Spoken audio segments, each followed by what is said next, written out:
नमस्कार, मैं हूं कुमार गजेंद्र। जनपद ऑन द स्पॉट में आपका स्वागत है।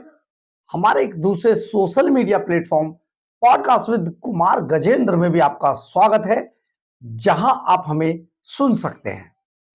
अरविंद केजरीवाल के लिए एक बड़ी बुरी खबर और आई है।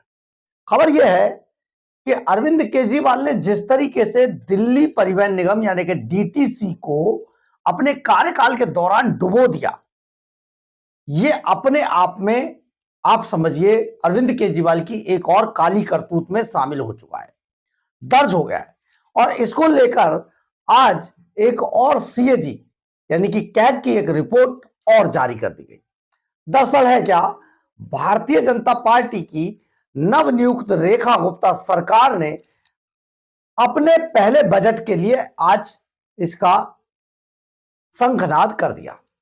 दिल्ली विधानसभा में अपने पहले बजट को पेश करने से पहले आज जब इस पर अभिभाषण पर सारी चर्चा होनी थी, उसी वक्त रेखा गुप्ता सरकार ने दिल्ली विधानसभा के पटल पर डीटीसी से जुड़ी कैग रिपोर्ट को रखा। कैग रिपोर्ट में कई चौंकाने वाले खुलासे हुए हैं। सबसे बड़ी बात यह है, 2015-16 में जहां डीटीसी का घाटा 25,300 करोड़ रुपए हुआ करता था, वहीं 21-22 में बढ़कर 60,750 करोड़ रुपए का यह घाटा हुआ है। 60,750 करोड़ रुपए का घाटा डीटीसी को हुआ है।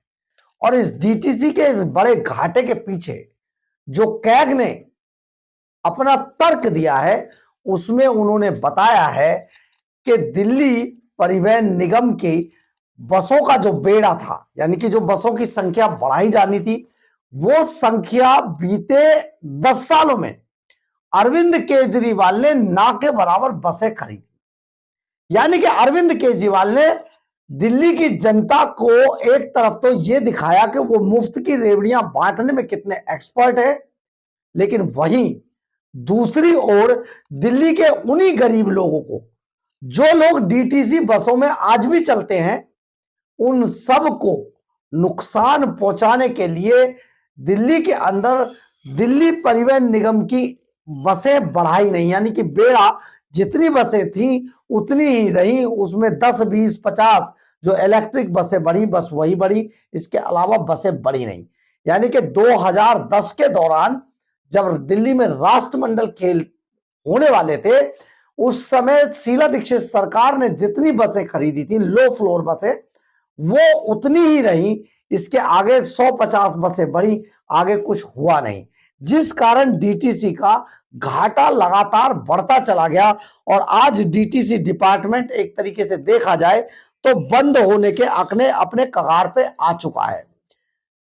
अब शराब घोटाले के साथ ही मोहल्ला क्लिनिक के बाद सीएजी की यह तीसरी रिपोर्ट है और सीएम रेखा गुप्ता की तरफ से दिल्ली परिवहन निगम के कामकाज को लेकर सीएजी की रिपोर्ट को सदन के पटल पर आज रखा गया।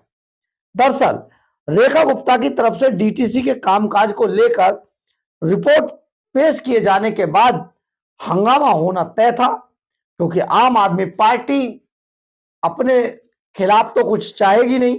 आतिशी मार्लेना को आपने देखा ही होगा, 2500 रुपए मांग ही रही है लगातार, जो बहुत ही कहा जाए कि ये तथ्यात्मक नहीं हो सकता, क्योंकि उसके लिए तैयारी की जा रही है, पोर्टल वगैरह बनाया जा रहा है, डिपार्टमेंट बनाया जा रहा है, तो उसमें समय लगता है।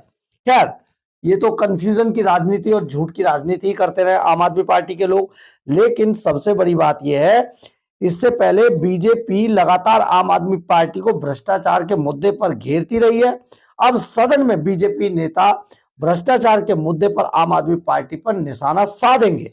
बीजेपी पहले ही डीटीसी की इलेक्ट्रिक बसों की खरीद में हुए घोटाले की लेकर आप सरकार पर सवाल उठा चुकी है। यानी कि जो इलेक्ट्रिक बसें भी खरीदी गई अरविंद केजरीवाल ने, उसकी खरीद फरोख्त में भी बड़ा घोटाला हुआ, करोड़ों रुपए का।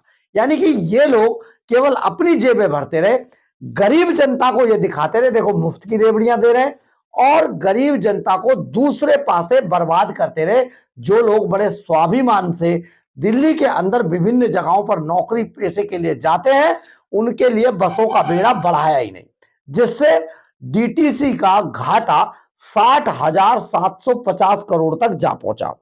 डीटीसी पर सीएजी को लेकर करीब 1 महीने पहले रिपोर्ट आई थी और इस रिपोर्ट में दिल्ली परिवहन निगम की वित्तीय स्थिति समस्याओं के बढ़ने की बात कही गई थी। रिपोर्ट के अनुसार 2015-16 में डीटीसी का कुल घाटा 25,300 करोड़ रुपए से बढ़कर 2021-22 में 60,750 करोड़ रुपए तक जा पहुंचा। नियंत्रक एवं महालेखा परीक्षक यानी कि सीएजी की एक रिपोर्ट के अनुसार 2022 तक निगम ने 3,937 बसें संचालित की। 3,937, जबकि 11,000 बसों की जरूरत थी। 3,000 2022 तक का आंकड़ा बता रहे हैं आपको, और ये सीएजी की रिपोर्ट में हम नहीं कह रहे हैं। मार्च 2022 तक दिल्ली परिवहन निगम ने 3,937 बसें संचालित की, जो आवश्यक 5,500 से काफी कम थी। मतलब लगभग एक आंकड़े के अनुसार डीटीसी डिपार्टमेंट को 5,500 बसों की जरूरत थी दिल्ली में चलाने के लिए, लेकिन इनके पास मात्र 3,937 बसें थी। 2009 में 2009 का जो दौर था, यानी कि आप समझे शीला दीक्षित के समय से आज तक दिल्ली परिवहन निगम का डीटीसी का किराया भी नहीं बढ़ाया गया। डीटीसी उपलब्ध धन के बावजूद अपने बेड़े का विस्तार करने में विफल रही। मतलब जब पैसा ही नहीं है तो डीटीसी बसें भी नहीं खरीद पाई। 2007 में दिल्ली हाई कोर्ट ने आदेश दिया था कि दिल्ली नगर निगम के पास दिल्ली परिवहन निगम के पास 11,000 बसें होनी चाहिए। दिल्ली हाई कोर्ट ने कहा, 2007 में यह बात बोली थी। 2007 में दिल्ली हाई कोर्ट का यह आदेश था कि दिल्ली परिवहन निगम के पास 11,000 बसें होनी चाहिए, लेकिन 2012 में दिल्ली कैबिनेट ने 5,500 बसों का संशोधित लक्ष्य निर्धारित किया। मतलब दिल्ली हाई कोर्ट के फैसले को पलटते हुए जब अरविंद केजरीवाल की कैबिनेट बैठी तो उन्होंने 11,000 बसों के जो डिमांड थी उसको घटाकर 5,500 कर दिया। अब हम आपको यहां पर यह भी बता देना चाहते हैं कि डीटीसी की कुल बसों में से 1,770 ओवर एज थी। यानी कि जो बसें शीला दीक्षित ने एक समय पे 2010 में खरीदी थी, राष्ट्रमंडल खेलों के दौरान अपने 10 साल की समय सीमा पूरी करके वो ओवर एज हो चुकी थी, और 1,770 बसों को ओवर एज कंडीशन में चलाया जा रहा था, जिनमें लो फ्लोर बसें 10 साल से अधिक सेवा दे चुकी थी। इन्हें जल्दी ही चरणबद्ध तरीके से बंद किया जाना था, हटाया जाना था। 2009 में किराया नहीं बढ़ाना इसके वित्तीय संघर्ष का एक बड़ा कारण रहा है। कई बार अनुरोध करने के बावजूद दिल्ली सरकार ने किराया वृद्धि को लेकर कोई मंजूरी नहीं दी थी। अब आप यहां पर यह अच्छी तरीके से समझिए कि अरविंद केजरीवाल ने दिल्ली की जनता को नहीं, दिल्ली की गरीब जनता को किस तरीके से धोखा दिया। आप सोचिए जरा, बहुत सारे लोग इसमें अपनी बातें भी रखते हैं। आप जरा सोच कर देखिए कि जहां पर दिल्ली हाई कोर्ट कह रहा है कि 11,000 बसों की जरूरत है, लेकिन जो अरविंद केजरीवाल की कैबिनेट थी वो इस फैसले को पलटकर 5,500 पर ला देती है, परंतु वो 5,500 का टारगेट भी पूरा नहीं कर पाती। 3,937 बसें चल रही थी। अब ऐसे में आप सोचिए, डीटीसी की बसों में केवल गरीब आदमी ही सफर करता है, जो अपने नजदीक के बस स्टैंड से बस में बैठकर अपने गंतव्य तक जाता और आता है।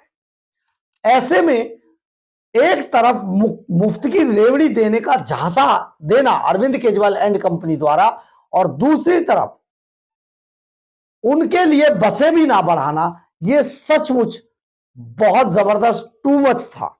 अरविंद केजरीवाल किस तरीके से गरीबों को अपना शिकार बना रहे थे, ये अब इससे इस सीएजी की रिपोर्ट से साफ हो चुका है।